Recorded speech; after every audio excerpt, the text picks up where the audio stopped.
ముఖ్య అతిథిగా వచ్చిన వంశీకృష్ణ గారికి, అలాగే film society president, vice president, treasurer, మిగతా కార్యకర్తలందరికీ, ఫిల్మ్ సొసైటీ మెంబర్స్కి అందరికీ నా నమస్కారాలు. నేను వైజాగ్ నుంచే ప్రారంభించాను. వైజాగ్ వచ్చిన తర్వాత షార్ట్ ఫిల్మ్స్ చేయడం ప్రారంభించాను. నేను ఇంతకుముందు నేను చేసిన షార్ట్ ఫిల్మ్ వైజాగ్ ఫిల్మ్ సొసైటీలో స్క్రీనింగ్ చేశారు.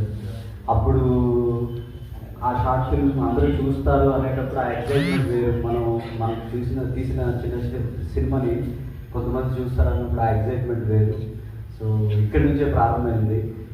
ఇంకొక ఇదేంటంటే, నేను వంశీకృష్ణ గారి ఇంటి దగ్గరలో అపార్ట్మెంట్లో ఉండేవాడిని. అప్పుడు ఇంకా షార్ట్ ఫిల్మ్స్ చేసేవాడిని. సార్ మీరు ఒక ఫిల్మ్ చేస్తున్నారు, ఎప్పుడైనా వెళ్ళి అడుగుదామా అసిస్టెంట్ డైరెక్టర్ గారు అనుకున్నాను, కానీ ఇప్పుడు వెళ్ళాలి.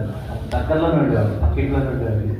ఇప్పుడు ఇలాంటి ఇది ఒక క్లియర్ అనుభూతి రాదు.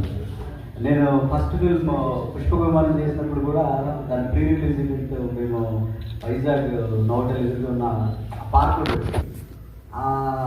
అప్పుడు కూడా అనిపించినారా, ఇక్కడ అందరం కూర్చొని మాట్లాడుకునే వాళ్ళం, హైదరాబాద్ వెళ్ళాలి, సినిమా చేయాలని. హైదరాబాద్లో సినిమా చేసిన తర్వాత ఆ ఈవెంట్స్ వైజాగ్లో పెడితే చాలా సంతోషంగా ఉంది. రెండు నరవ ప్రదేశ్ గారు చెప్పినట్టు మంచి ఫిల్మ్స్కి